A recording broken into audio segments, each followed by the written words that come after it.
Chapter 34 the God of happiness.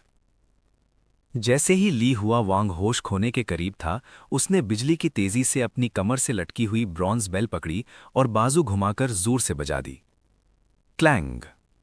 घंटी की वही मखसूस दिल चीर देने वाली आवाज फिजा में गूंज उठी और उसी लम्हे उसकी कॉन्शियसनेस वापस खिंचाई। बैंग। ली हुआ वांग के सर का पिछला हिस्सा जोर से जमीन से टकराया। दिमाग में तेज दर्द की लहर दौड़ गई, कान बजने लगे। मगर उसने दर्द को इग्नोर किया और घंटी मुसलसल बजाता रहा। डैम, मैं तकरीबन इस चीज के धोखे में आ गया था। अचानक मेजों के किनारे, स्टेज, हत्ता की सियाह मेमोरियल टैबलेट्स भी अजीब अंदाज में बल खड़ देने लगी, जैसे जिंदा हों। वो सब रेंगते हुए एक ही जगह जमा होने लगी। शदीद दर्द के बावजूद ली हुआ वांग ने हाथ उठाकर उस चीज की तरफ इशारा किया। उसके बुलाने पर वॉन्डरिंग गॉड फौरन उसके हुक्म को समझ गया और नकली लू जुआन वियन पर झपट पड़ा। अब चीज ने देखा कि ली हुआ वांग अकेला नहीं रहा, तो उसने भागने की कोशिश की, मगर बहुत देर हो चुकी थी। वॉन्डरिंग गॉड पहले ही उसके पास पहुंच चुका था। लेकिन उसने फेक लू जुआन वियन के जिस्म पर हमला नहीं किया, बल्कि वो सीधा जमीन पर कूदा और उसके शैडो में घुस गया। वॉन्डरिंग गॉड का जिस्म तेज धार लकीरों से बना हुआ लग रहा था। इन लकीरों से उसने शैडो को बारीक टुकड़ों में काट डाला। वो चीज जानवर की तरह चीखने लगी, फर्श पर तड़पने लगी। ओह, तो इसका असल जिस्म शैडो है, इसीलिए आधा काटने पर भी ये मरा नहीं था। वॉन्डरिंग गॉड के मुसलसल हमलों के नीचे वो शैडो बिखर गया। नकली लू जुआन वियन का जिस्म पिचकने लगा और आखिरकार एक ढेर ब्लैक गू बन गया। ली हुआ वांग ने सुकून का सांस लिया। Finally it's over. मगर अचानक वॉन्डरिंग गॉड वापस आकर उसके गिर्द चक्कर लगाने लगा। व्हाट द हेल, अभी खत्म नहीं हुआ। ली हुआ वांग घंटी रोकने ही वाला था, मगर खतरा महसूस करके उसने और जोर से बजाना शुरू कर दिया। उसी लम्हे छोटे कदमों वाली वो लड़की एक दरार से नमूदार हुई और गुस्से से उसे घूरने लगी। ओह, तो ये खुद को स्प्लिट भी कर सकती है। लगता है फेक लू जुआन वियन इसके दूसरे हिस्से से बना था। उसके सोचते ही पहली लड़की के जिस्म से एक और नन्हे कदमों वाली लड़की अलग हो गई। फिर एक और, फिर एक और। चंद ही लम्हों में वो चीज खुद को बार बार तकसीम करने लगी। हर नया जिस्म पहले से छोटा होता जा रहा था। ली हुआ वांग ने फौरन वॉन्डरिंग गॉड को हुक्म दिया कि सब पर हमला करे। अब वो सब उसके हाथ के साइज जितनी रह गई थीं। मगर सब बेकार। वॉन्डरिंग गॉड की रफ्तार उसके स्प्लिट होने की रफ्तार से कहीं सुस्त थी। उसकी सारी कॉपीज ली हुआ वांग के गिर्द घूमने लगीं, मुसलसल तकसीम होती रहीं और कुछ पढ़ने लगीं। उनके खून आलूद मुंह अजीब अंदाज में खुल बंद हो रहे थे। लाफिंग। वो खुशी खुशी हंसता है, रंगीन लिबास पहनता है और सबको हैप्पीली ग्रीट करता है। द गॉड ऑफ हैप्पीनेस नाचता है, जश्न मनाता है। हर घर अपनी चौखट पर नए कपलेट्स बदलता है ताकि उसका स्वागत हो। मगर जब द गॉड ऑफ हैप्पीनेस गुस्से में होता है, जब वो उदास होता है, तो उसकी बाहों में उठाई हुई खोपड़ी समंदरों तक को रोशन कर देती है। जब द गॉड ऑफ हैप्पीनेस भूखा और प्यासा होता है, बाएं बाजू पर जिगर, दाएं बाजू पर आंतें लटकाए, गांव का बुजुर्ग झुककर द गॉड ऑफ हैप्पीनेस को खुशामदीद कहता है। जैसे ही इन खौफनाक अल्फाज की गूंज एंसेस्ट्रल हॉल में फैली, हवा एकदम भारी हो गई, जैसे खुशी और मौत एक ही सांस में घुल गए हों। हंसी और कहकहों की आड़ में छिपा हुआ वो खुदा अब महज खुशी की अलामत नहीं रहा था, बल्कि एक ऐसा वजूद बन चुका था जो मुस्कुराहट के पीछे हंगर, ब्लड और डिस्पेयर छुपाए खड़ा था। जैसे ही उनका चैंटिंग खत्म हुआ, वो सब एक साथ फट गईं। काली लेसदार गू हर तरफ बिखर गई। ली हुआ वांग के अर्द गिर्द का पूरा इलाका पिच ब्लैक हो गया। वो नहीं जानता था कि उस चीज ने क्या किया था, मगर एक बात क्लियर थी, कुछ बहुत गलत हो चुका था। उसने घंटी बजाना बंद किया और भागने की कोशिश की, मगर जैसे ही उसने कदम उठाने चाहे, वो हिल ही नहीं सके। ऐसा लग रहा था जैसे उसकी टांगें जमीन में कीलों से जुड़ी हों। उसी लम्हे एक नर्म मगर जबरदस्त ताकत ने उसकी ठोड़ी ऊपर उठाई और उसे आसमान की तरफ देखने पर मजबूर कर दिया। आसमान मुकम्मल अंधेरे में डूबा था, मगर उसी तारीकी में कुछ हरकत कर रहा था, कुछ बहुत बड़ा। The God of happiness? ये ख्याल आते ही अंधेरे में से कुछ उभरने लगा। ओह शिट, मेरे ख्यालात महसूस कर लिए, मुझे भागना होगा। ली हुआ वांग ने पूरी ताकत लगा दी, मगर जिस्म ने उसका साथ देने से इनकार कर दिया। सांस तेज हो गई, रगे उभर आईं। अचानक उसका बाजू खुद ब खुद ऊपर उठ गया। ताओइस्ट ड्रेस फट गया, जैसे वो अंधेरे में मौजूद उस चीज को सलाम कर रहा हो। वो चीज और वाज़ेह होती जा रही थी। ली हुआ वांग को उसके चेहरे के कुछ हिस्से नजर आने लगे। उसी लम्हे उसकी आंखों से खून बहने लगा, चेहरा लाल हो गया। मैं मजीद नहीं देख सकता, आंखें बंद करनी होंगी। उसने पूरी ताकत लगा दी, मगर बेसूद। वो खुशी के खुदा का सर देख चुका था, अगर उस सियाह गू के पहाड़ को सर कहा जा सके। जैसे ही वो चीज पूरी तरह अंधेरे से निकलने ही वाली थी, पीछे से एक अजीब आवाज आई। टक टक। अंधेरे में मौजूद वो हस्ती अचानक रुक गई, सिकुड़ने लगी, जैसे कोई चीज उसे वापस तारीकी में खींच रही हो। उसी वक्त चारों तरफ मुर्ग की बांग गूंज उठी। अंधेरा आसमान शीशे की तरह टूट गया। ली हुआ वांग को आखिरकार अपने जिस्म पर कंट्रोल मिला। हड्डियां चटकी, वो जमीन पर ढेर हो गया। हाँफते हुए उसने दोनों हाथ पत्थर की बड़ी ईंटों पर टिकाए रखे। शिट, ये नन्हे कदमों वाली लड़की ने आखिर क्या समन कर दिया था? अभी हुआ क्या? सवाल पर सवाल जहन में उभर रहे थे। वो मेज का किनारा पकड़कर आहिस्ता से बैठ गया और दोबारा आसमान की तरफ देखा। वहां कुछ भी नहीं था, जैसे सब कुछ इल्यूजन हो। आसमान रोशन होने लगा था। रात का 5वां पहर गुजर चुका था। जल्द ही हू फैमिली के लोग आकर अपने बुजुर्गों की मेमोरियल टैबलेट्स वापस आल्टर पर रखने वाले थे। स्टेज पर गाना बजाना अभी भी जारी था। लू जुआन वियन और बाकी सब ने पूरी रात परफॉर्म किया था। आवाजें कांप रही थीं, गले बैठ गए थे, मगर कोई रुकने की जुर्रत न कर सका। अचानक ली हुआ वांग को याद आया, जो पहले आवाज आई थी वो इन्हीं मेमोरियल टैबलेट्स के मेज पर टकराने की आवाज थी। वो चौंक गया। क्या मैं हू फैमिली के एंसेस्टर्स ने मेरी मदद की? ये सोच माकूल लगी। उसने फौरन मेमोरियल टैबलेट्स के सामने झुककर एहतराम किया। आपकी मदद का शुक्रिया। उसी लम्हे टैबलेट्स दोबारा हिलने लगी और हल्के हल्के मेज पर टकराने लगी। आवाज तेज होती जा रही थी। ली हुआ वांग ने एक कदम पीछे हटकर गार्ड लिया। What the hell? क्या मैंने कुछ गलत कर दिया? दिन होने वाला है, फिर आप सब वापस क्यों नहीं जा रहे? वो अभी इन्हीं ख्यालों में गुम था कि अचानक सारी मेमोरियल टैबलेट्स एक साथ पीछे गिर गईं। और उसी लम्हे एक जानी पहचानी आवाज उसके कानों में गूंजी। ऐसी आवाज जिसने उसकी रूह तक को जमा दिया। My dear disciple. अब्बा देखें, ब्रेज्ड मीट। लू सिपाही के मुंह में पहले ही एक मीट बॉल था, मगर उसकी नजरें अगली प्लेट पर जमी हुई थीं जो मेज की तरफ आ रही थी। जैसे ही गरे तुम सबको देखो, लू जुआनियों ने डांटते हुए कहा, ऐसे खा रहे हो जैसे भूखे भूत हों। जरा आहिस्ता खाओ, वरना लोग कहेंगे कि हमारा खानदान मैनर्स ही नहीं जानता। अब्बा लेक्चर बंद करें, हमें ऐसे खाने कम ही नसीब होते हैं। और जरा अपने चॉपस्टिक्स देखें, आपने भी हमसे कम नहीं खाया। सबसे छोटे बेटे ने छेड़ा और जवाब में सर पर एक ज़ुआया तो पिटाई पक्की है। वो अपने ऑयली मुंह को हाथों से पोंछता हुआ फिर हाथ मेज पर रगड़कर ली हवांग की तरफ बढ़ा। यंग डाओइस्ट, हे यंग डाओइस्ट। इसके झुर्रियों भरे चेहरे पर अजीब सी नरमी थी। यंग डाओइस्ट, कल रात तुमने बहुत मेहनत की, आओ हमारे साथ खाना खाओ। हू फैमिली ने बड़ा अच्छा जूसी और न्यूट्रिशियस खाना तैयार किया है। ली हवांग गहरे ख्यालों में था। उसने मुड़कर देखा और हिचकिचाते हुए पूछा, ओल्ड मैन, आपने देखा था ना कि मेमोरियल टैबलेट्स खुद से हिल रही थी? मैं हेल्यूसिनेट नहीं कर रहा था, राइट?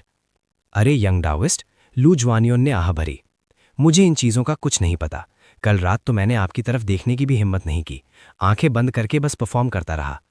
ली हवांग ने आहिस्ता से सांस ली। उसके दिमाग में वो आखिरी आवाज़ गूंज रही थी जो उसने सुनी थी। वो आवाज़ धीमी थी, मगर पहचानने में कोई शक नहीं। वो उसके मास्टर दान यानजी की आवाज़ थी।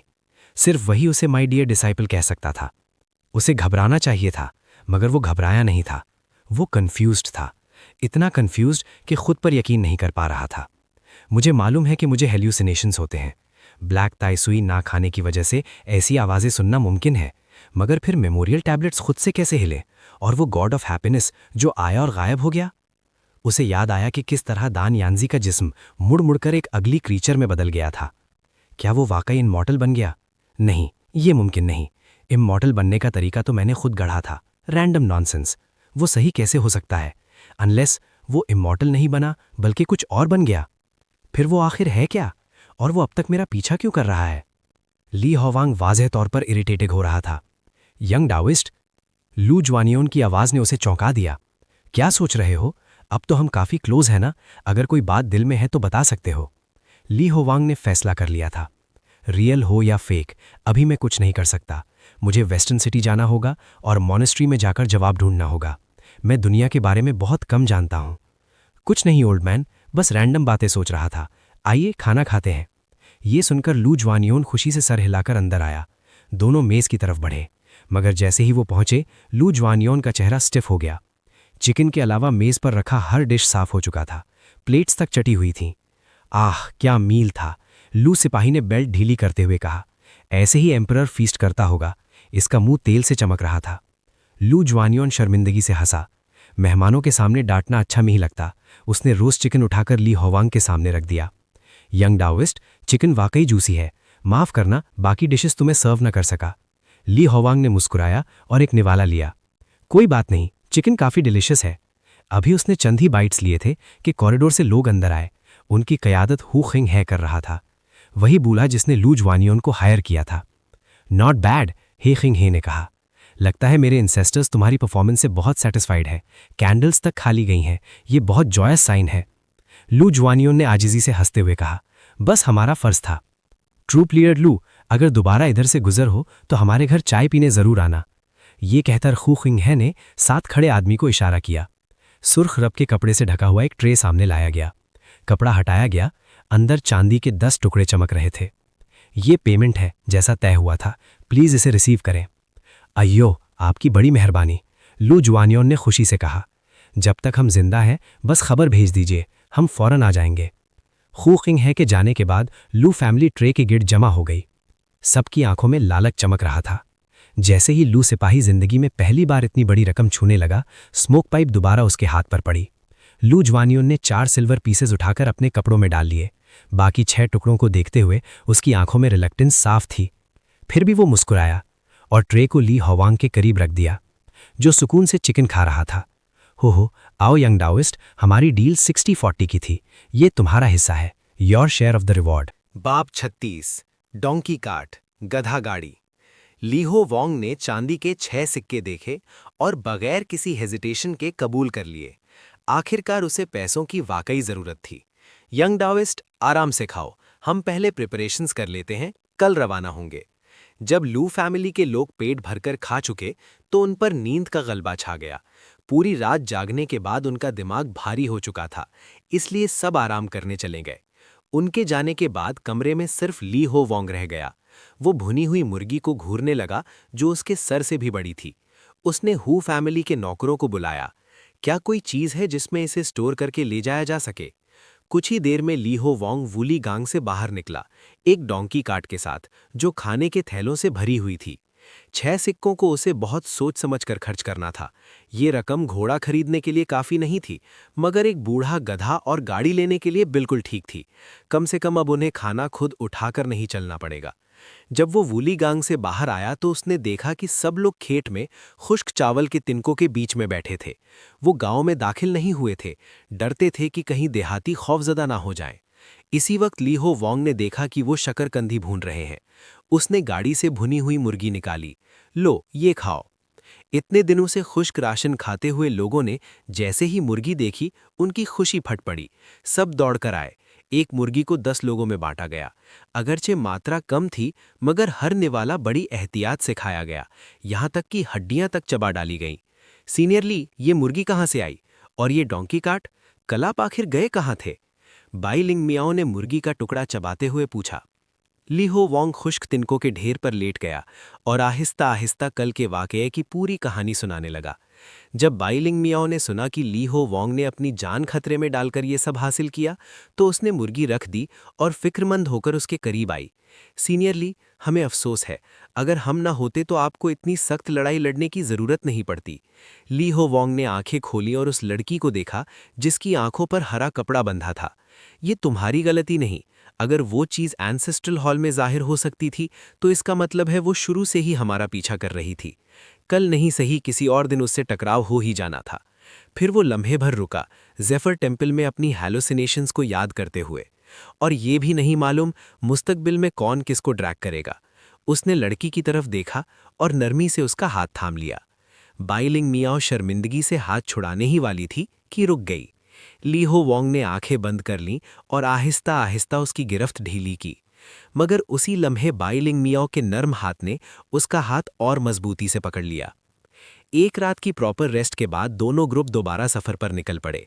उनकी अगली मंजिल जैनिया टाउन थी, इस दुनिया का पहला बाकायदा शहर जिसे ली हो वोंग देखने वाला था। यंग डाओइस्ट, वुलीगांग और जैनिया टाउन के बीच ज्यादा फासला नहीं, हमारी रफ्तार से 4-5 दिन में पहुंच जाएंगे, लूज वांग युआन ने रिपोर्ट दी। ली हो वोंग ने मुड़कर जाओ वू को देखा, जो सिंपलटन की पीठ पर था। तुम घर जा रहे हो, खुश हो? जाओ वू का घर जैनिया टाउन में था। चंद दिनों के सफर में ली हो वोंग उसे अच्छी तरह समझ चुका था। वो ज़हीन था, मगर शारीरिक कमजोरी और अनपढ़ होने की वजह से अपनी सलाहियत दिखा नहीं पाता था। जाओ वू, अब घर पहुंचने वाले हैं, हमें किसी इन में ठहराने का प्लान नहीं। पपी हंसा, मगर जाओ वू बस कड़वा सा मुस्कुराया। घर पहुंच भी गए तो क्या, मैं माजूर हूं, कुछ उठा भी नहीं सकता। मेरे घर वालों के लिए मैं सिर्फ एक पैरासाइट हूं। ये सुनते ही सब खामोश हो गए। ये सच सबके दिलों को खाए जा रहा था। प्रिपरेशन रूम के तकरीबन सभी लोग किसी न किसी बीमारी में मुब्तला थे। अगर वो अपने घरों को लौटते भी तो उन्हें वही रिजेक्ट कर दिया जाता। जेफर टेम्पल और मौत से बच निकलना खुशी की बात थी, मगर दुश्मनी से भरे घरों को लौटना इतना खुशगवार नहीं। फिजा भारी होते देख ली हो वोंग ने कहा, किसने कहा तुम यूजलेस हो? रास्ते में फारिग है, मैं तुम्हें पिल्स रिफाइन करना सिखाऊंगा। जितना याद रख सको रख लो, घर जाकर बेच लेना, कम से कम भूखे तो नहीं मरोगे। जाओ वू की आंखों में गहरी प्यास झलकने लगी। सीनियर ली, मैं पिल्स नहीं सीखना चाहता, क्या आप मुझे पढ़ना सिखा सकते हैं? पढ़ना? पिल्स सीख लो, आधा डॉक्टर बन जाओगे, कमाना आसान होगा। ली हो वोंग हैरान हुआ। पढ़ना वाकई यूजफुल था, मगर एक आम आदमी को लिटरेसी सीखने में 5 साल लगते हैं। चंद दिनों में किसी अनपढ़ को पढ़ाना लगभग नामुमकिन था। इट्स ओके, जितना हो सका सीख लूंगा।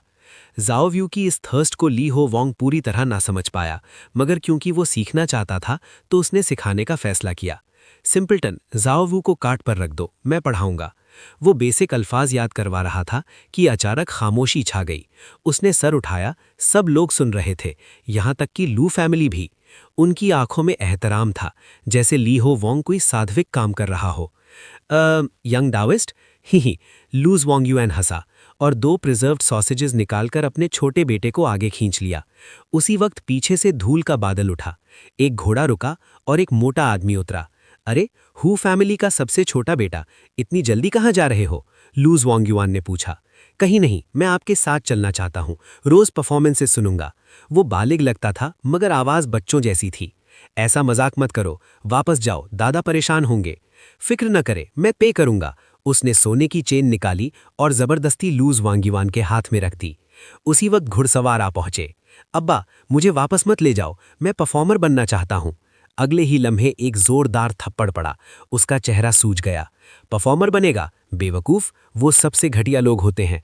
अगर ऐसा किया तो मैं खुद तुझे मार दूंगा। ये कहकर उसने चेन वापस ली और बेटे को घसीटता हुआ वुलीगांग ले गया। उनके जाने के बाद ली हो वोंग शांति से लूज वांग युआन को देखता रहा। लूज वांग युआन शर्मिंदा सा खड़ा था, हाथ में सॉसेजेस थे, कुछ कहना चाहता था मगर अल्फाज न मिले। पहली बार वो तजर्बेकार बूढ़ा एक गुमशुदा बच्चे जैसा लग रहा था। आखिरकार उसने कुछ नहीं कहा, जबरदस्ती मुस्कुराया, सर हिलाया और बेटे को गाड़ी की तरफ ले गया। उसकी कमर पहले से भी ज्यादा झुकी हुई थी। बाब 37 द 9 क्लासेस 9 दर्जे। वुलीगांग छोड़े काफ़ी वक्त गुजर चुका था जब तंग जंगली रास्ता आहिस्ता आहिस्ता खुलना शुरू हुआ। जल्द ही उनके साथ दूसरी गाड़ियां, कार्ट्स और यहाँ तक के किसान भी शामिल हो गए जो अपना सामान खुद उठाए चल रहे थे। ज़मीन पर कदमों के बेशुमार निशान थे और जानवरों की लीद बढ़ती जा रही थी। ली हुआगोंग को फौरन अंदाजा हो गया, वो जियान ये टाउन के करीब पहुंच चुके हैं। जाओ वो लू फैमिली जैसे परफॉर्मर्स की सोसाइटी में रियली इतनी लो स्टेटस होती है? ली हुआगोंग ने पूछा जब जाओ वू पूरी तवज्जो से पढ़ने की प्रैक्टिस कर रहा था। जाओ वू जो लकड़ी की छड़ी से जमीन पर लिखने की मशक कर रहा था, हैरत से ली हुआगोंग को देखने लगा। हाँ, स्टेज के नीचे लोग क्लैप करते हैं, चीयर करते हैं, मगर सोसाइटी में उनका मकाम बिल्कुल वैसा ही है जैसे गंदे ब्रॉथल्स की प्रोस्टिट्यूट्स का। पसंद करना एक बात है, मगर स्टेटस बिल्कुल अलग चीज़ है। परफॉर्मर्स और ट्रूप्स 9 क्लासेस में सबसे नीचे समझे जाते हैं। ये कहते हुए जाओ वू ने एहतियात से आगे चलती लू फैमिली की तरफ देखा। रियली 9 क्लासेस क्या होती हैं? ली हुआगोंग उलझन में पड़ गया। जाओ वू ने आहिस्ता आवाज में गिनवा कर बताया। सबसे ऊपर एम्परर्स, किंग्स, मिनिस्टर्स। दूसरा दर्जा ऑफिशियल्स, जनरल्स, सोल्जर्स। तीसरा नोबल्स और मर्चेंट्स। चौथा मुख्तलिफ सेक्ट्स के लोग। पांचवा आर्टिजन्स और क्राफ्ट्समैन। छठा डॉक्टर्स और फार्मर्स। सातवां शामन्स, बेगर्स, स्लेव्स। आठवां रॉबर्स, थीव्स, लायर्स। और सबसे नीचे परफॉर्मर्स और प्रॉस्टिट्यूट्स। इनका स्टेटस ही लो नहीं, इनके साथ ट्रीटमेंट भी अलग है।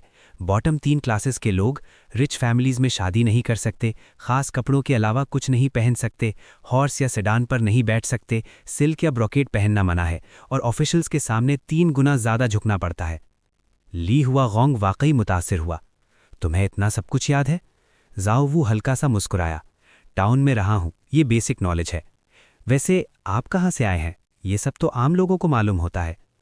जाओ वो पहले ही महसूस कर चुका था कि ली हुआगोंग कुछ डिफरेंट है। आज उसे पूछने का मौका मिला था। मैं बहुत दूर की जगह से आया हूं। ली हुआगोंग ने बात टाल दी।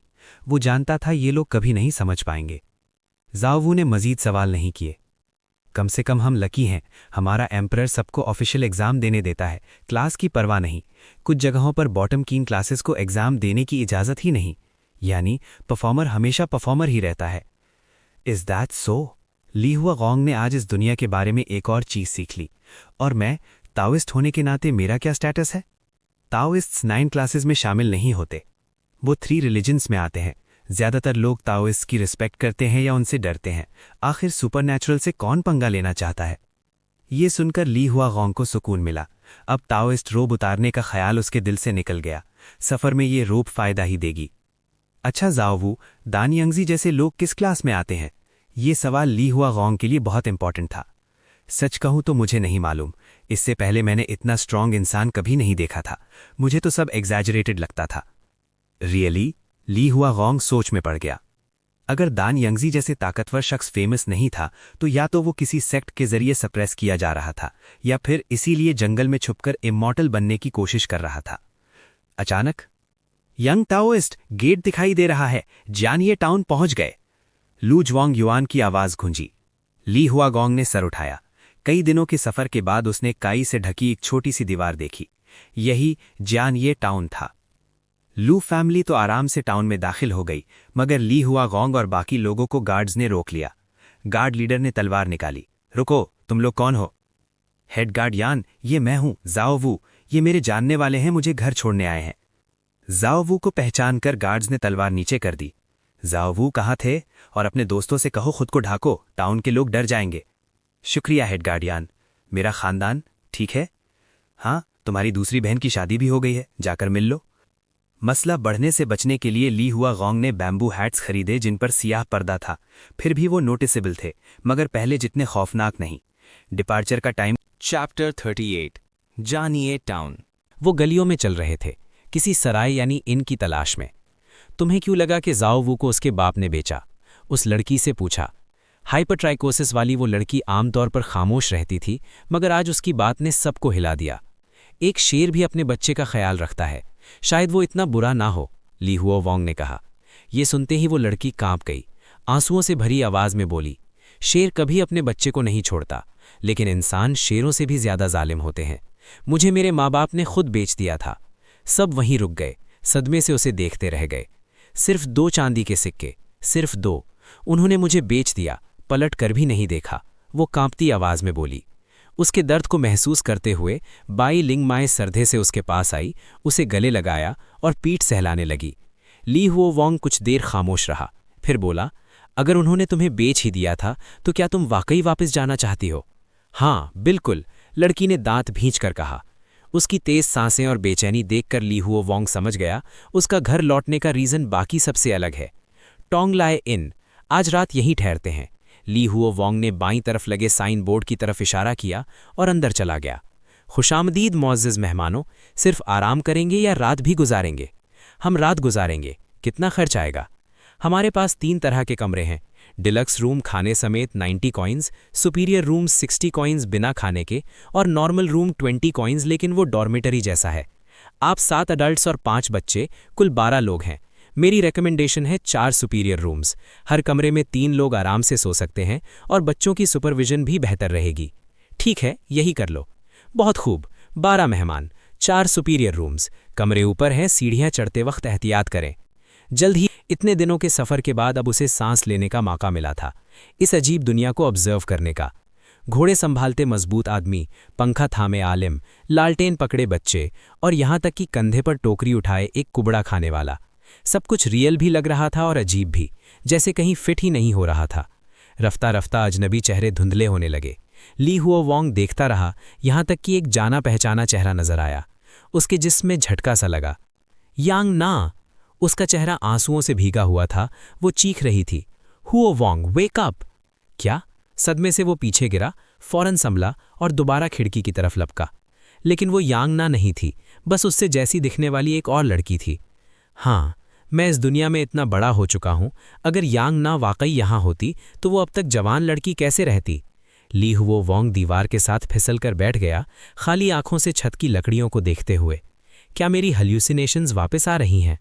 अचानक दरवाजे पर नॉक हुई। आ जाओ, दरवाज़ा खुला है। उसे लगा पप्पी होगा, लेकिन अंदर बाई लिंग माए आई। वो मुस्कुराई और कमल के पत्तों में लिपटी कोई चीज़ दिखाई। ली हुओ वोंग ने खोला, गर्म स्टीम्ड बंस थे। सीनियर ली, आप भूखे होंगे, कुछ बंस खा लें। ली हुओ वोंग एक एक करके खाता गया। वो वाकई भूखा था। बाई लिंग माए शांति से पास बैठी रही, हर बन के बाद नया बन उसकी तरफ बढ़ाती रही। कितनी अच्छी जगह है, इतनी रात को भी बंस बेचने वाला मौजूद है। ली हुओ वोंग ने हैरानी से कहा, रियली? मुझे तो ये नॉर्मल लगता है। हाँ, अगर अजीब चीज़ की बात करें तो सिंपलटन का बंस को सिरके में डुबोकर खाना। अजीब आदत है, न जाने कहाँ का होगा। अचानक ली हुओ वोंग को याद आया, रुको, मैंने तुम्हें पैसे तो दिए ही नहीं, तुमने ये कैसे खरीदे? बाई लिंग माई की आंखें लम्हे भर के लिए झुक गईं। उसने अपनी कमर से चंद चांदी के सिक्के निकाले। सीनियर ली, मैंने सोने की पाजेब बेच दी। आप हमारे लिए पहले ही बहुत मेहनत कर रहे हैं, ये मेरा छोटा सा हिस्सा है। चैप्टर 39 वाइल्ड, बाब 39 जंगली। बाइलिंग म्याओ के हाथों में चांदी के सिक्के देखते ही ली हुआ वॉन में फौरन एक और सिल्वर कॉइन निकाला और उसकी तरफ बढ़ा दिया। लेकिन वो अभी कुछ कह ही रहा था कि बाइलिंग म्याओ जल्दी से बोली, पाजेब ऑलरेडी मेल्ट हो चुकी है, मैंने अपनी आंखों से देखा है, अब उसे वापस खरीदना इम्पॉसिबल है। ली हुआ वोंग के शौक को देखकर बाइलिंग म्याओ हंस पड़ी, जैसे आखिरकार वो जीत गई हो। फिर उसने सारी चांदी ली हुआ वोंग के हाथों में रख दी। कोई बात नहीं, वो पाजेब बस अम्मी की दी हुई एक एक्सेसरी थी, कोई फैमिली हेयरलूम नहीं था। जब बाइलिंग म्याओ ने इतना इंसिस्ट किया तो ली हुआ वोंग ने मजीद कुछ ना पूछा। उसने सिक्के गिनकर महफूज रख लिए। जब सब कुछ सेटल हो जाएगा मैं तुम्हें इससे बड़ी पाजेब लेकर दूंगा। Okay, I am looking forward to it, बाइलिंग म्याओ मुस्कुराकर बोली। उसी लम्हे दरवाज़ा खुला और पपी अंदर आया। उसने देखा कि दोनों कमरे के एक कोने में खड़े हैं तो फौरन पलट गया। ओप्स, सॉरी, रॉन्ग रूम, मैं अभी बाहर जाता हूँ। बाइलिंग म्याओ शर्मा गई, पपी को धक्का दिया और भाग गई। पपी हंसते हुए दोबारा अंदर आया। सीनियर ली, अगरचे सीनियर बाई को एल्बिनिज्म है, लेकिन शादी के मामले में ये इशू नहीं। दिल और नेचर ज़्यादा इंपॉर्टेंट होते हैं, प्लीज़ इसे कभी छोड़ना मत। ली हुआ वोंग ने बहस करना मुनासिब न समझा। फजूल बातें बंद करो, जाकर मुंह हाथ धो और सो जाओ, आखिरकार हमें प्रॉपर बेड मिला है। ख्वाब में ली हुआ वोंग एक जंगल में चल रहा था, रोशनी की तरफ बढ़ते हुए। वो अपनी तलवार से झाड़ियां और दरख्त काटता हुआ आगे जा रहा था। जब वो रोशनी के करीब पहुंचा तो उसने देखा बाइलिंग म्याओ, उसकी माँ और यांग ना तीनों आग के गिर्द बैठे शकरकंदी भून रहे थे। वो मंजर देखकर उसने आह भरी और उनकी तरफ बढ़ा। अचानक आसमान स्याह हो गया और एक दैव्याकर अफरीत नमूदार हुआ। दान यानजी, 3 सर, परों वाला जिस्म। हा हा हा, my dear disciple, not bad, तुम सब गाइडिंग ड्रग इंग्रेडिएंट्स ले आए हो। दान यानजी के इस खौफनाक रूप ने कहकहा लगाया, एक सुतून उठाया जो उसके अपने जिस्म से भी बड़ा था और उसे आग की तरफ दे मारा। नहीं, रुको! इसी लम्हे ली हुआ वोंग हड़बड़ाकर जाग गया। उसका जिस्म ठंडे पसीने से भीगा हुआ था। वो हाँपते हुए खुद को काम करने लगा। ये सिर्फ एक नाइटमेयर था। सीनियर ली, आप जाग गए? मैं आपके लिए डम्पलिंग्स लाया हूं, गरम गरम खा लीजिए। पपी जो खिड़की से बाहर गली देख रहा था, सर अंदर ले आया। अभी टाइम क्या हुआ है? ली हुआ वोंग ने सर थामते हुए पूछा। बस 9 बजे हैं, आप और भी सो सकते थे। आज हम जल्दी रवाना नहीं हो रहे। ली हुआ वोंग ने डम्पलिंग्स एक एक करके खाए, यहां तक कि पोर्सिलिन बोल में रखा सूप भी पी गया। किसने कहा हमारे पास काम नहीं? चलो, सफर के लिए सप्लाईज खरीदने चलते हैं। ख्वाब का मंजर फिर उसके जहन में चमका। पपी, मैं किसी और को साथ लेकर शॉपिंग पर जा रहा हूं। तुम लू ज्वांग युआन से पूछो कि दोबारा सफर कब शुरू करेंगे। जितना जल्दी हो उतना बेहतर है। अगर वो रेडी ना हो तो हम उनके बिना ही निकल जाएंगे। गधा और गाड़ी खरीदने के बाद ली हुआ वोंग के पास कुछ सिल्वर बची हुई थी और बाइलिंग म्याओं की दी हुई चांदी भी थी। सप्लाईज खरीदने में कोई मसला नहीं था। कम से कम चादरें और कंबल तो जरूरी थे। जंगल में सोना वाकई टफ होता है। अक्सर पीठ गरम और सामने से सर्दी लगती थी। एक सादा सा बर्तन भी लेना था ताकि कम से कम ड्राई रेशंस के बजाय कुछ पका सकें। ली हुआ वोंग ने इतना सामान खरीद लिया कि गाड़ी में जगह ही नहीं बची। जब वो शहर के दरवाजे पर लू ज्वांग युआन से मिला तो उसने एक और डोंकी कार्ट भी खरीद ली थी। हो यंग डाउटिस्ट, तुम तो वाकई केपेबल हो। सफर करते करते एसिड्स भी बढ़ते जा रहे हैं। 1-1.5 साल में तो पूरी कैरावान बन जाएगी। लू ज्वांग युआन हंसते हुए बोला। ओल्ड मैन, जियानवे टाउन से वेस्टर्न सिटी कितनी दूर है? ली हुआ वोंग ने पूछा। रास्ता चौड़ा था, मुसाफिर बहुत थे। सब अपने सामान के साथ सफर में थे। लगता था सबका रुख वेस्टर्न सिटी की तरफ है। ज्यादा दूर नहीं है, तकरीबन 10 दिन में पहुंच जाएंगे। लू ज्वांग युआन मुस्कुराते हुए बोला। ली हुआ वोंग ने सर हिलाया। मोनास्ट्री के बारे में इबादत के अलावा और क्या जानते हो? हैया, मोनास्ट्री तो मोनास्ट्री ही होती है। बूढ़े राहिब नौजवानों को वेजिटेरियन बनाते हैं और सूत्रास पढ़वाते हैं। ली हुआ वोंग ने आह भरी। लगता है उसे खुद ही जाकर चेक करना पड़ेगा। यंग डाउटिस्ट, देखो आगे एक मॉन्क है, दरख्त के नीचे पेशाब कर रहा है। क्यों ना उससे पूछ ले? हाँ, ली हुआ वोंग ने देखा, वाकई एक मॉन्क था। जब वो करीब गया तो मॉन्क मुड़ा। उसका लिबास बेहद गंदा था। चेहरा देखकर ली हुआ वोंग की भौएं तन गईं। मॉन्क कम गंजा भिखारी ज्यादा लग रहा था। चोगा फटा, दांत पीले, एक अगला दांत गायब। अमिताभा, आपने मुझे क्यों रोका? क्या आप वाकई मॉन्क हैं? ली हुआ वोंग ने पूछा। हाँ, मैं मॉन्क हूं। उसने बीजों की बनी तस्बीह दिखाई। किस मोनास्ट्री से हैं? किसी से नहीं, इसीलिए नॉर्थ जा रहा हूं। सुना है वहां मोनास्ट्रीज बहुत हैं और फ्री खाना भी मिलता है। ये सुनकर ली हुआ वोंग वापस मुड़ गया। उसे एक बैड फीलिंग आ रही थी। लेकिन जैसे ही उसने इग्नोर करने लगा, बूढ़ा मॉन्क खुद आगे आ गया। तुम्हारे पास खाना नहीं, भूखे मर जाओगे। क्यों? जंगल में मशरूम्स, फ्रूट्स, सब्जियां बहुत हैं। मैंने भी वाइल्ड फ्रूट्स खाए हैं। और सिंपलटन, बात मत करो, ली हुआ वोंग ने टोक दिया। ओह, सिंपलटन खामोश हो गया। किसी के बात न करने पर बूढ़ा मॉन्क खुद ही चला गया। ली हुआ वोंग ने सुकून की सांस ली और आस्तीन में छिपी ब्रॉन्ज बेल पे ग्रिप ढीली की। इस दुनिया में हर वक्त अलर्ट रहना जरूरी है, चाहे सामने वाला वाकई बेवकूफ हो या नहीं। 2 घंटे चलने के बाद दोपहर हो गई। लोग रास्ते से हटकर पेड़ों के नीचे बैठकर रेशन खाने लगे। ली हुआ वोंग का ग्रुप भी रुक गया। उसने सबको ताजे खरीदे हुए बंस बांटे, साथ अचार खाया। वो अभी बाइलिंग म्याओं की दी हुई वाटर गॉड से पानी पी रहा था कि उसे एहसास हुआ, हाँ, सिंपलटन कहाँ है? वो जंगल में पेशाब करने गया था, लेकिन इतनी देर क्यों? सिंपलटन, क्या कर रहे हो? पपी के चिल्लाने पर सिंपलटन का बड़ा सा हर दरख्त के पीछे से निकला। वो कुछ चबा रहा था। क्या खा रहे हो? ली हुआ वोंग ने हैरानी से पूछा। कुछ फ्री चावल, जंगल में, नो मनी। ये कहकर सिंपलटन फिर दरख्त के पीछे छिप गया। ये क्या कह रहा है? ली हो वोंग ने सिंपलटन को चेक करने के लिए कदम बढ़ाए।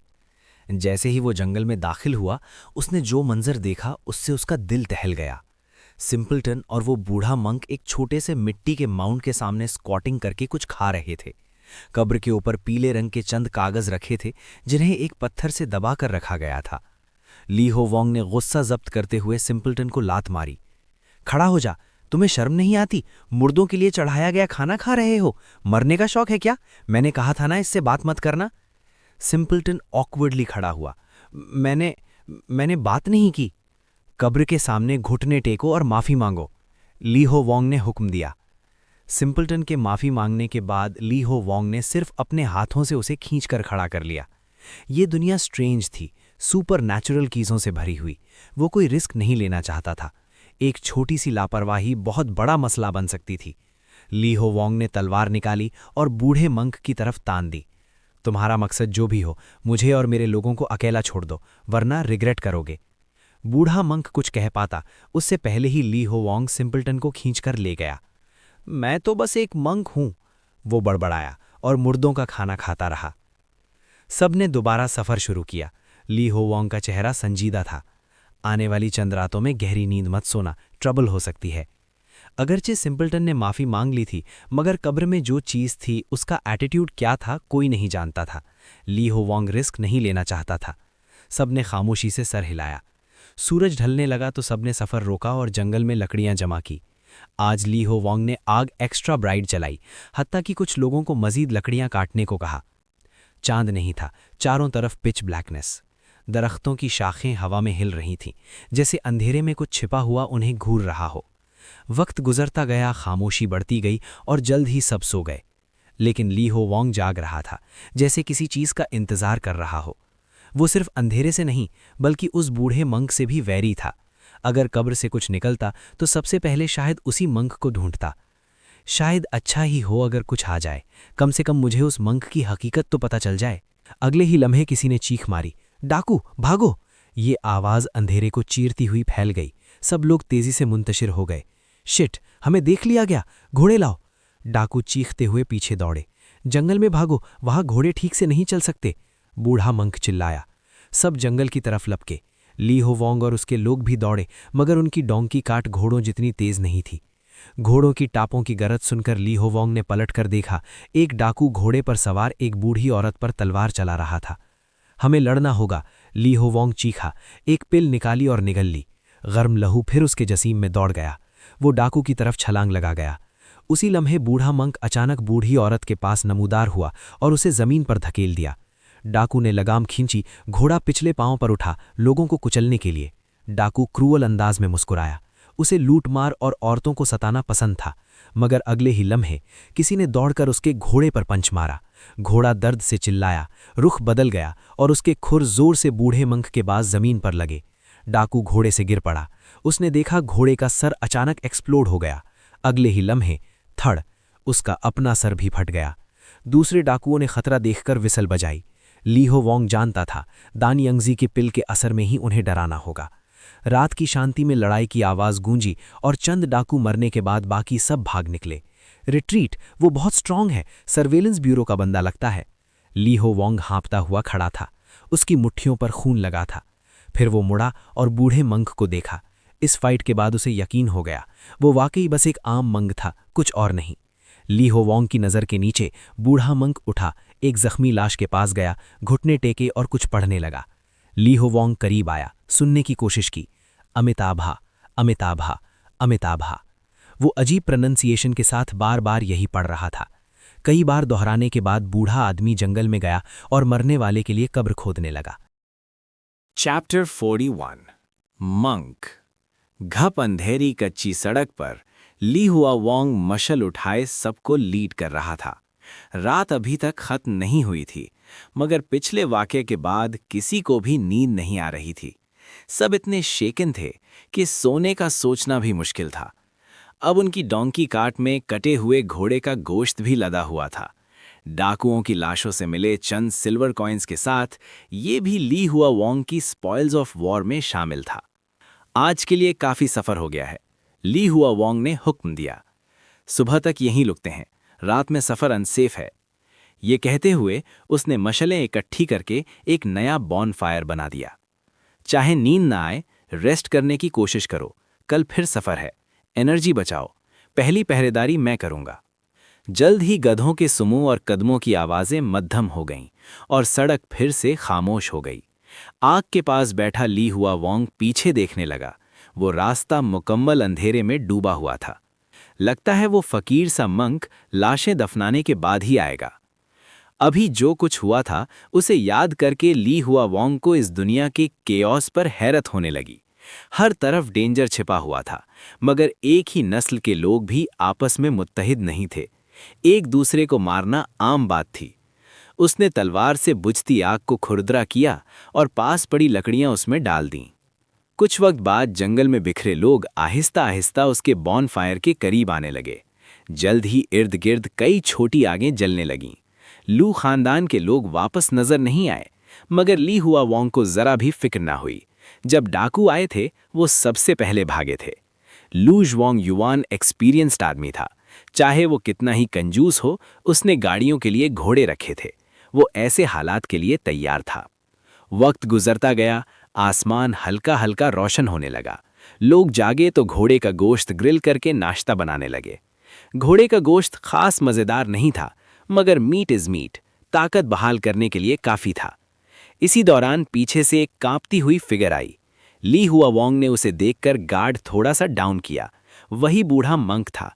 लगता था उसने पूरी रात लाशें दफनाने में गुजार दी थी। सुबह की ओस ने उसके फटे पुराने मंक रोब्स भिगो दिए थे और वो सर्दी से कांप रहा था। वो एक बॉनफायर के पास आकर सिकुड़ कर बैठ गया। ली हुआ वोंग की तरफ देखकर मंक मासूम सा मुस्कुराया। कल रात उसके सेल्फ सैक्रिफाइस को याद करके ली हुआ वोंग की दुश्मनी कुछ कम हो गई। ऐसा लगता था कि ये बूढ़ा राहब वाकई एक काइंड हार्टेड इंसान है। ऐसे लोग इस जालिम दुनिया में मुश्किल से सरवाइव करते हैं, मगर फिर भी सबको ऐसे नेक दिल लोगों से डीलिंग अच्छी लगती थी। ली हुआ वोंग ने एक बन उसकी तरफ बढ़ाया। मंक ने जल्दी से लेकर खाना शुरू किया। मे बुद्धा ब्लेस यू। ली हुआ वोंग तब तजस्सुस हुआ। किस बुद्धा की बात कर रहे हो? हाँ, बुद्धा तो बुद्धा होता है ना, क्या अलग अलग बुद्धास भी होते हैं? बूढ़ा थोड़ा कंफ्यूज था। बस जल्दी खाओ, ली हुआ वोंग ने कहा। इस दुनिया में तुम जैसे लोग रेयर होते हैं। बस उम्मीद है तुम मुझसे झूठ नहीं बोल रहे। मैं झूठ कैसे बोल सकता हूं? मैं मंक हूं, मंक्स चीट नहीं करते। उसने पूरे यकीन से कहा। तुम सिर्फ अमित आभा का जाप जानते हो और ये भी नहीं मालूम कि किस बुद्धा को मानते हो। आखिर तुम किस किस्म के मंक हो? बूढ़ा फौरन बोल पड़ा। स्कॉलर सन ने कहा मंक गंजे होते हैं, तो मैंने सर मुंडवा लिया। टेलर वांग ने कहा मंक शादी नहीं करते, तो मैंने नहीं की। लियू पुकाई ने कहा मंक गोश्त नहीं खाते, तो मैं गोश्त नहीं खाता। मैंने दूसरों को अमित आभा पढ़ते देखा, तो मैंने भी शुरू कर दिया। मैंने सब कुछ किया, फिर मैं मंक क्यों नहीं हूं? ये सुनकर ली हुआ वोंग हंस पड़ा। ये मंक तो मंक बनने का ड्रामा भी उससे बदतर कर रहा था, जितना वो खुद टाओइस्ट बनने का करता था। मगर ये सब करने से कोई मंक नहीं बन जाता। वो रुक गया, फिर आधी खाई हुई रोटी उठाकर संजीदगी से बोला, तो फिर बताओ मंक को कैसा होना चाहिए? ली हुआ वोंग बोलने ही वाला था, मगर जवाब न दे सका। उसकी बातों में अजीब सी सच्चाई थी, इग्नोरेंस के बावजूद। अचानक से ली हुआ वोंग को उसमें दान यानजी की झलक नजर आई। दोनों अपनी गलत फहमियों के बावजूद अपने यकीन पर डटे हुए थे। शायद तुम्हें पढ़ना लिखना नहीं आना चाहिए? तुम्हें कैसे पता? क्या सारे काउइस्ट्स इतने स्मार्ट होते हैं? हाँ, तुम मंक बनने पर इतने जिद्दी क्यों हो? एक मंक ने मेरी जान बचाई थी, वरना मैं कब का मर चुका होता। उसी दिन मैंने कसम खाई, मैं मंक बनूंगा, एक अच्छा मंक। इसी दौरान दूर से लू खानदान के लोग वापस आते दिखाई दिए। ली हुआ वोंग उठा, कपड़े झाड़े और उनकी तरफ चल दिया। बाकी सफर बिना किसी हादसे के गुजरा। बूढ़ा राहब खामोशी से साथ चलता रहा, भूख लगने पर जंगली पौधे चबा लेता। कभी कभी ली हुआ वोंग उसे एक दो बन दे देता। 10 दिन बाद जियानये से भी ज्यादा शानदार शहर नजर आया, वेस्टर्न कैपिटल सिटी। हरी ईंटों की बुलंदुबाला दीवारें दरवाजे पर खड़े होकर देखने वालों पर रौब डाल रही थीं। आखिरकार हम पहुंच गए। ली हुआ वोंग ने सुकून का सांस लिया। सफर भर खौफ और बेयकीनी रही, मगर कम से कम उसके नाइटमेयर हकीकत नहीं बने। यंग टाओइस्ट, यहाँ के इन्स बहुत महंगे हैं, मैं तुम्हें एक सस्ता ले चलता हूँ, लू ज्वांग युआन ने कहा। वो आगे बढ़ा ही था कि ली हुआ वांग ने उसे रोक लिया। रुको, वो मॉनेस्ट्री कौन सी थी जिसका तुमने जिक्र किया था? यही उस सफ़र का असल मकसद था। लूज वांग युआन की रहनुमाई में वो शहर की सबसे मशहूर इबादतगाह पहुंचे, राइटशियस मॉनेस्ट्री। देखने से पहले ही इंसेंस की खुशबू फिजा में फैल चुकी थी। गलियां हर उम्र और तबके के लोगों से भरी हुई थीं। लोगों के हाथों में इंसेंस स्टिक्स देखकर ली हुआ वांग समझ गया, सब बुद्धा की इबादत को आए हैं। यहाँ इतनी भीड़ हमेशा रहती है? एक इबादत गुजार ने फौरन कहा। बिल्कुल, यहाँ के बोधिसत्व बहुत इफेक्टिव हैं। मेरी बहू एक ही बार आने से प्रेग्नेंट हो गई। और यहाँ के मंक्स बहुत मेहरबान हैं, गरीबों में दलिया बांटते हैं। सच है, वेस्टर्न कैपिटल सिटी में ऐसी मॉनेस्ट्री होना वाकई ब्लेसिंग है। तीसरे ने तायीद की। चैप्टर 42 मॉनेस्ट्री मंदिर। ली हुआ वांग की याददाश्त में ज्यादातर मॉनेस्ट्रीज पहाड़ों की गहराई में बनी होती थीं। शहर के अंदर ऐसी इबादतगाह देखना काफी रेयर था, मगर उस वक्त उसे इन बातों की कोई परवाह नहीं थी। उसका पूरा ध्यान बस उस नाम पर था जो अभी एक इबादत गुजार ने लिया था, राइटियस मॉनेस्ट्री। ये सुनते ही ली हुआ वांग को फौरन वो बातचीत याद आ गई जो ज़ेंग कुन ने मरने से पहले दानयांगजी से की थी। ऐसा लगता था कि वो पहले भी इसी राइटियस मॉनेस्ट्री के मॉन्ग्स के हाथों चेज्ड हो चुके थे। ये एहसास होते ही उसका दिल तेज धड़कने लगा। इतने खतरात, इतनी मुसीबतों के बाद आखिरकार वो सही जगह तक पहुंच गया था। अगला मोड़ मुड़ते ही मंजर यकदम बदल गया। साफ सुथरे पथरीले स्लैब्स एक वसी सीढ़ियों की तरफ ले जा रहे थे। सैकड़ों सीढ़ियों के आखिर में एक शानदार टेम्पल खड़ा था, जिसके गिर्द इंसेंस स्मोक लहरा रहा था। दरवाजे के ऊपर एक सियाह तख्ती थी जिस पर लाल हुरूफ में लिखा था, राइटियस मॉनेस्ट्री। उसके नीचे एक कपलेट कुंदा था। नेकी का बीज खिलता है बुद्धा की रहमत में, पाक पानियों में चांद जैसे याकूत की चमक में। जलती हुई इंसेंस स्टिक्स की वजह से पूरा मंदिर सफ़ेद धुएं में लिपटा हुआ था, जैसे कोई हेवनली रेल्म हो। यंग डाविस्ट, मैं अंदर नहीं आ सकता, लूजवांग युआन ने कहा। तुम अकेले जाओ, और याद रखना, वेस्टर्न कैपिटल सिटी में रात का कर्फ्यू होता है। अंधेरा होने से पहले वापस आ जाना। ली हुआ वांग ने गहरा सांस लिया और भीड़ भरी सीढ़ियों की तरफ बढ़ गया। वो इबादत गुजारों के साथ अंदर दाखिल हुआ। सामने कई बड़े हॉल्स थे। इंसानों के समुंदर में वो एक लम्हे के लिए पत्थर की तरह साकित खड़ा हो गया, अर्धगिर्द का जायजा लेता हुआ। उसने मेन हॉल ढूंढ लिया, मगर अब मसला ये था कि आगे क्या करे। मैं मॉन्क्स से कैसे बात करूं? क्या सीधा ये कह दूं कि मैं दानयांगजी का डिसाइपल हूं? नहीं, कहीं वो फौरन मुझे मार ही न डालें। वो अभी सोच ही रहा था कि अचानक राइटियस मॉनेस्ट्री के मॉन्क्स खुद उसकी तरफ आ गए। इतनी बड़ी क्राउड में भी उसका डाविस्ट रोब साफ नुमाया था। सामने वाले मॉन्क ने खालिस बुद्धिस्ट अंदाज में सलाम किया। अमिताभा, जैन दुन आपकी खिदमत में हाजिर है। ली हुआ वांग ने फौरन जवाब दिया, मास्टर, आपसे मिलकर इज्जत मिली। मैं ख्वैन यांग टहलाता हूं। एक डाविस्ट होकर तुम इंसेंस चलाने नहीं आए? मॉन्क मुस्कुराया। इधर आओ। ली हुआ वांग ने हुजूम को देखा और उसके पीछे चल पड़ा। चलते हुए वो मॉन्क के सर पर मौजूद एक स्कार को गौर से देखता रहा। वो शानदार हॉल्स से गुजरते रहे और क्राउड का शोर धीरे धीरे खत्म होता गया। आखिरकार वो एक सुनहरे गिंकगो ट्री के नीचे रुक गए, जहां पत्थर की मेजें और कुर्सियां रखी थीं। बिराहे करम, जैन दुन बैठ गया, हाथ में प्रेयर बीड्स घुमाते हुए। उसने न सेक्ट पूछा न पसबंद, पूरा सुकून, पूरा जब्त। ली हुआ वांग ने कुछ देर खामोशी से सोचा, फिर बोला, दानयांग री मर चुका है। अचानक पट-पट की आवाज आई। मॉन्ग के हाथ से बीड्स जमीन पर बिखर गईं। मोटा मॉन्ग खड़ा हो गया। ली हुआ वांग ने बस सर हिला दिया। साफ था, ये लोग दानयांगजी को जानते थे। वो बुल हेडेड बूढ़ा डाविस्ट वाकई मर गया। मॉन्क संजीदा हो गया। ये मामला बहुत अहम है, तफसील से सब बताओ। ली हुआ वांग ने सब कुछ बयान किया। जेफर टेम्पल में क्या हुआ, क्या देखा, क्या सुना। बस एक बात छुपाई, वो सैक्रेड टेक्स्ट जो वो साथ लेकर आया था। मास्टर, ली हुआ वांग आगे झुका, क्या दानयांगजी वाकई इस हालत में इमोर्टैलिटी हासिल कर सकता था, या वो किसी और चीज में बदल गया है?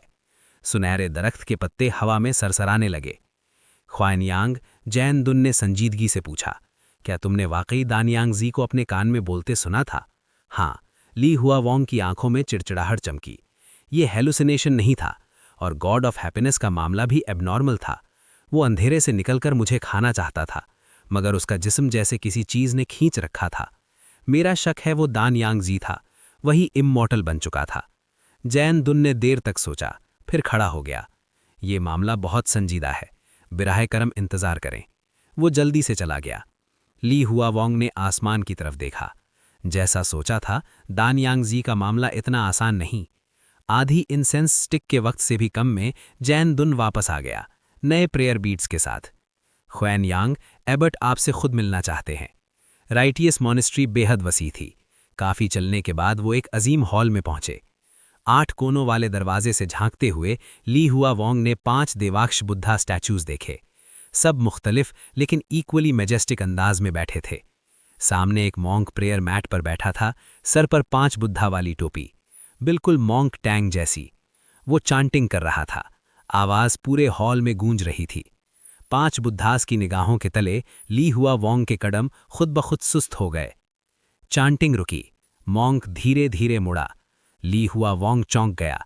बूढ़ा चेहरा, सफ़ेद भवें, सफ़ेद दाढ़ी, मगर सबसे अजीब चीज उसकी गुलाबी आंखें थीं। बायलिंग मियाओ के साथ वक्त गुजारने के बाद ली हुआ वोंग फौरन समझ गया कि ये एबर्ट भी एल्बिनिज्म का शिकार है। अमिताभा, ये आजिज राहनब सिन हुई सलाम पेश करता है। मैं ख्वैन यांग हूं, आपसे मिलकर खुशी हुई। एबर्ट, दान यांगजी। ली हुआ वोंग बोल ही रहा था कि एबर्ट ने हाथ उठाकर रोक दिया। बेनेसिफेंट ख्वैन यांग, क्या तुम इन 5 बुद्धास को पहचानते हो? उसने एक एक करके नाम बताए। वायरोचाना, अक्षोभ्या, रत्नसांभवा, अमिताभा और अमोघ सिद्धि। इन 5 को मिलाकर कहा, द 5 ध्यानी बुद्धास।